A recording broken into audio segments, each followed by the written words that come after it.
Bonjour à toutes et tous, j'espère que vous vous portez bien et que vous avez la pêche. Allez, c'est parti pour une analyse sur le livret A français.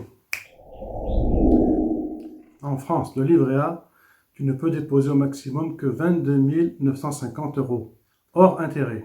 Les intérêts cumulés sur l'année s'ajoutent tous les 31 décembre au capital et la valeur du livret peut dépasser le plafond. Si le livret A est ouvert par une association, son montant est augmenté tout de même à 76 500 €. À l'ouverture du compte, une somme minimale de 10 € est exigée.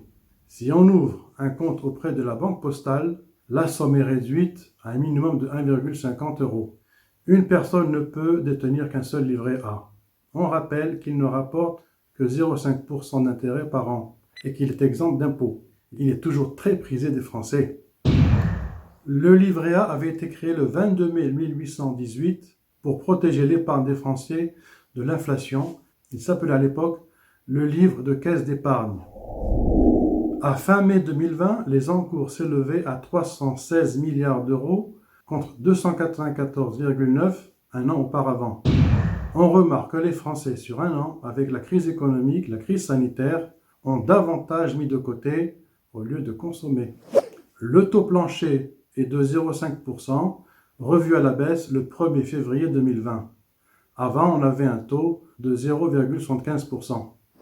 0,5% est son taux le plus bas historiquement parlant, loin des 8,5% atteints en 1981-1982. Les taux d'intérêt étaient en général plus intéressants avec les banques à l'époque, vu que l'inflation était élevée. L'inflation moyenne en 1981 était de 13,4% et en 1982 de 11,8%. On remarque bien la corrélation du rendement du livret A par rapport à l'inflation. Mais tout de même, le livret A rapporte un peu moins que le taux d'inflation. Comparaison rendement livret A par rapport au taux d'inflation. Si tu prends 8,5% moins 12,6% d'inflation moyenne, on a moins 4,1%. En 2020, avant la crise sanitaire, l'inflation en France était en moyenne de 1,2%. Si on raisonne de la même façon, 0,5 moins 1,2, on obtient moins 0,7% de rendement par rapport à l'inflation. Le rendement du livret A ne couvre donc pas l'inflation. Il ne rapporte plus rien, mais reste un placement garanti par l'État. À fin juillet 2020, l'inflation en France était de 0,8% en glissement annuel par rapport à juillet 2019, soit 0,8% d'augmentation à la consommation. Le livret A, dont le rendement annuel est de 0,5%, ce taux ne devrait pas descendre plus bas, car ce niveau correspond en effet au plancher introduit par arrêté ministériel. En Belgique, l'équivalent au livret A ne rapporte plus que 0,11% en comparaison. Fiscalité, retrait, dépôt, de nombreux avantages. Le livret A offre des avantages tels que la fiscalité, le retrait et le dépôt. Les fonds placés sur le livret A sont garantis à 100%. L'épargnant ne pourra pas perdre son argent même en cas de faillite de la banque. Le livret est sans risque. On a l'assurance de récupérer la totalité de l'épargne déposée. Toutes les opérations effectuées sont gratuites. Ouverture, dépôt, retrait, clôture, virement. Les intérêts sont exonérés d'impôts sur le revenu et de prélèvements sociaux.